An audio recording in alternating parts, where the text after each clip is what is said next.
დღეს მსოფლიო დაძაბული კონფლიქტების ერთ-ერთი ეპიცენტრი ღაზაა. ხშირად ვისმენთ ამბავს ჰამასზე, ისრაელსა და მათ დაპირისპირებაზე, მაგრამ რას ნიშნავს სინამდვილეში ჰამასი? რატომ მივძვის ის ისრაელთან უკვე 10 წლეულებია და როგორ გადაიქცა პატარა ტერიტორია ღაზას სექტორი გლობალური დაპირისპირების სიმბოლოდ? ამ ვიდეოში გავიგებთ რა არის ჰამასი, როგორ გაჩნდა ის, რას უპირისპირდება და რატომ არის დღეს ისრაელთან ომის მთავარ ფრონტზე. ვიდეოს დაწყებამდე მეტი მსგავსი ისტორიისა და ანალიზის მოსასმენად გამოიწერე არხი, დააჭირე ზარის ღილაკს, რათა ახალი ვიდეო არ გამოგჩეს. ჰამასი ღაზას სექტორში შეიარაღებული პალესტინური დაჯგუფება და პოლიტიკური მოძრაობაა. 2023 წლის 7 ოქტომბერს ჰამასი თავს დაესხა ისრაელს, დაიღუპა დაახლოებით 1200 ადამიანი, ხოლო 251 ადამიანი ძევლად ჩავარდა. ამან გამოიწვია ისრაელის მასშტაბური სამხედრო შეტევა ღაზაში, რომლის შედეგადაც 10,000-ობით პალესტინელი დაიღუპა. ჰამასი, რომელიც ამერიკამ, დიდმა ბრიტანეთმა, ისრაელმა და ბევრმა სხვა ქვეყანამ ტერორისტულ ორგანიზაციად გამოაცხადა, კონფლიქტის დროს მნიშვნელოვნად დასუსტდა. ზოგადად ჰამასი 1987 წელს ჩამოყალიბდა და მისი სახელწოდება ისლამური წინააღმდეგობის მოძრაობას ნიშნავს. ისე წინააღმდეგება ისრაელის არსებობას იმ მიწაზე, რომელსაც თავად პალესტინის მიწად მიიჩნევს. ჰამასს სურს ისლამზე დაფუძნებული სახელმწიფო შექმნა იმ ადგილას, ოკუპირებულ დასავლეთ სანაპიროზე, აღმოსავლეთ იერუსალიმსა და ღაზაში. 7 ოქტომბრის თავდასხმებამდე ჰამას დაახლოებით 30,000 მებრძოლი ყავდა. ისრაელმა 2024 წლის აგვისტოში განაცხადა, რომ მათმა ძალებმა ჰამასის დაახლოებით 17,000-ზე მეტი მებრძოლი გაანადგურეს. ჰამასი ღაზას სექტორის ერთპიროვნული მმართველი 2007 წელს გახდა, მას შემდეგ რაც პალესტინის არჩევნებში გაიმარჯვა და მეტოქე ძალადობრივი ხერხებით განდევნა. 2023 წლის 7 ოქტომბერს, მაშინ როდესაც ჰამასმა ისრაელს შეუტია, ჯგუფის მთავარი ლიდერი ისმაილ ჰანია იყო ის. ყატარში იმყოფებოდა, სადაც ჯგუფის პოლიტიკური შტაბ-ბინა მდებარეობს. ჰანია 2024 წლის ივლისში ირანის დედაქალაქ თეირანში ვიზიტის დროს მოკლეს. თავდასხმა ისრაელის თქმით მათ მიერ იყო განხორციელებული. მისი ადგილი იაჰია სინვარმა დაიკავა და სინვარი 2017 წლიდან ჰამასის ლიდერი იყო ოღონდ მხოლოდ ღაზაში. რამდენიმე თვეში 2024 წლის ოქტომბერში ისრაელის თავდაცვის ძალების ჯარისკაცებმა სინვარიც ღაზას სექტორში მოკლეს. როგორც ისრაელი აცხადებს, სწორედ სინვარი იყო 7 ოქტომბრის თავდასხმების არქიტექტორი და ამის გამო ცხადია ეს იყო ისრაელის მიერ ნომერ პირველი ძებნილი ადამიანი. ამის შემდეგ ჰამას უკვე 5-კაციანი საბჭო ხელმძღვანელობს. სათავეში სავარაუდოდ სინვარის ყოფილი მოადგილე ხალილ ალ-ჰაია 2023 წლის ოქტომბრის თავდასხმამდე ყატარში იმყოფებოდა და ისრაელთან მოლაპარაკებებში ჰამასის დელეგაციას ხელმძღვანელობდა.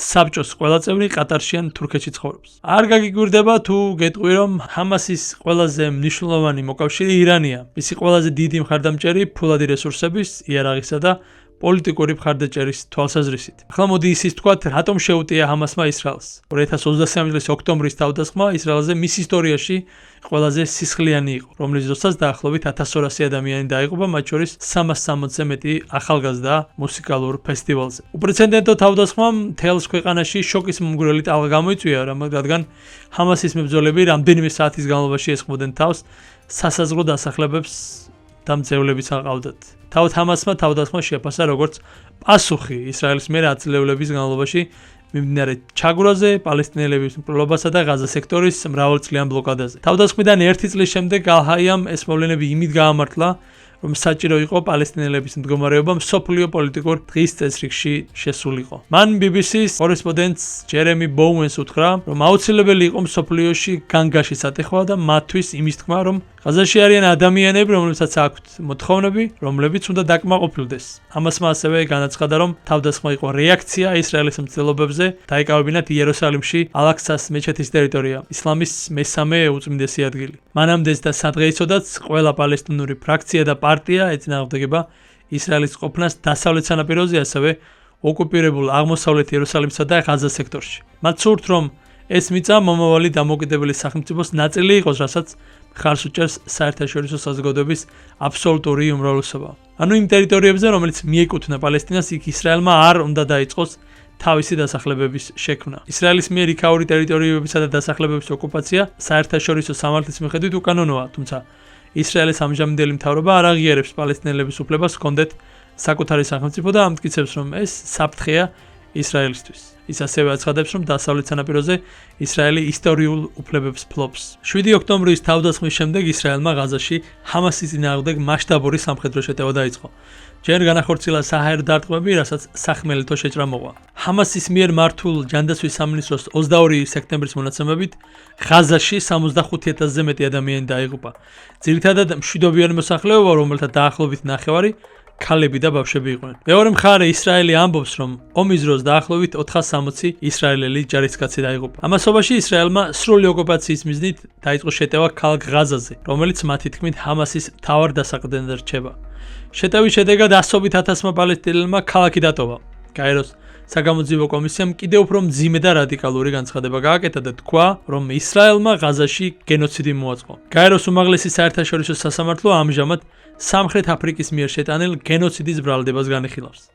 გაეროს მხარდაჭერით მოქმედი ექსპერტები ასევე წერენ, რომ ქალაქ ღაზაში და მიმდებარე ტერიტორიებზე უკიდურესი შიმშილია. საერთო ჯამში, როგორც ისრაელს, ასევე ჰამას ბრალი ედებათ ომის დანაშაულებსა და ადამიანის უფლებების დარღვევაში. გაეროს ადამიანის უფლებათა საბჭო აცხადებს, რომ ორივე მხარემ განახორციელა თავდასხმები მშვიდობიან მოსახლეობაზე და პასუხისმგებელია მკვლელობებსა და განზრახ მკვლელობებზე. თუმცა ანგარიშის დასკვნები ორივე მხარემ უარყო. წარსულში ისრაელი და ჰამასი ერთმანეთს რამდენჯერმე ებრძოდა, მაგალითად 2008-9 წლებში, 2012 წელს და 2014 წელს. ბოლო მნიშვნელოვანი კონფლიქტი ორ მხარეს შორის 2021 წლის მაისში მოხდა, რომელიც დროებითი მშვიდობით დასრულდა. თავად ღაზას სექტორი 41 კილომეტრის სიგრძისაა და 10 კილომეტრის სიგანის. ტერიტორია ისრაელს, ეგვიპტესა და ხმელთაშუა ზღვას შორის მდებარეობს. ის 1947 წელს გაეროს თავდაპირველი დაყოფის გეგმის პარაგრაფში შემოთავაზებული არაბული სახელმწიფოს ნაწილი იყო.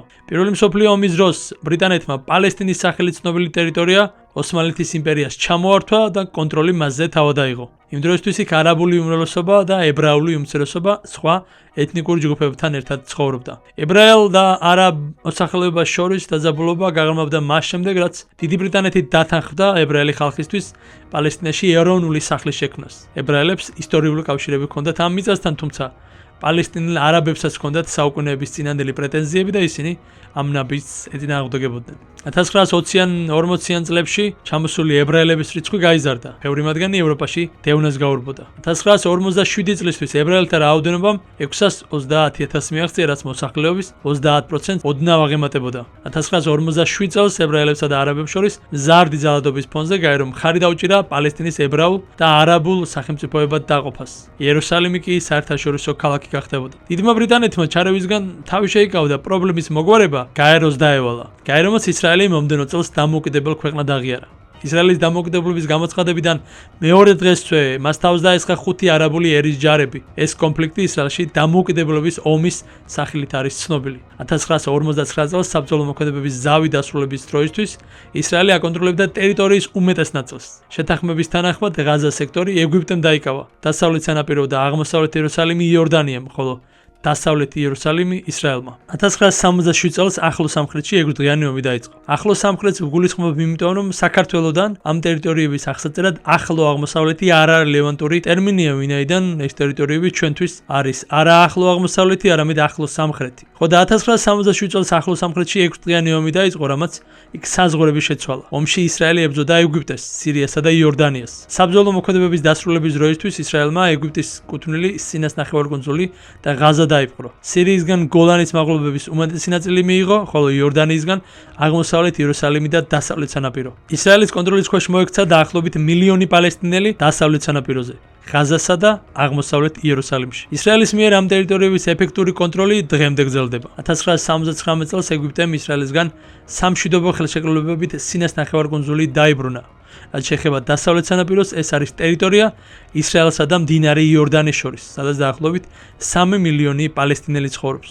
იქ ებრაელებიც ცხოვრობენ დასავლეთ სანაპიროსა და აღმოსავლეთ იერუსალიმში დაახლოებით 160 ებრაული დასახლება, სადაც 700,000 ებრაელი ცხოვრობს. პალესტინელები ყველა ამ დასახლების დემონტაჟს ითხოვენ, თუმცა ისრაელის მთავრობა ამას უარყოფს. ის აცხადებს, რომ ყველა დასახლება მის ისტორიულ უფლებებს ეფუძნება. ის არ აღიარებს პალესტინელების უფლებას ჰქონდეთ საკუთარი სახელმწიფო და ამტკიცებს, რომ დასავლეთ სანაპირო ისრაელის სამშობლოს ნაწილია. 2024 წლის ივლისში გაეროს უზენაესმა სასამართლომ, მართლმსაჯულების საერთაშორისო სასამართლომ განაცხადა, განაცხადა, რომ ისრაელის ყოფნა ოკუპირებულ პალესტინის ტერიტორიებზე უკანონოა. ახლა რა ხდება იერუსალიმში? ისრაელიც და პალესტინაც იერუსალიმს თავიანთ დედაქალაქად თვლიან. ისრაელმა, რომელიც ისედაც აკონტროლებდა დასავლეთ იერუსალიმს, 1967 წლის ომის დროს აღმოსავლეთ იერუსალიმი დაიპყრო და მოგვიანებით მთელი ქალაქი თავის მუდმივ დედაქალაქად გამოაცხადა.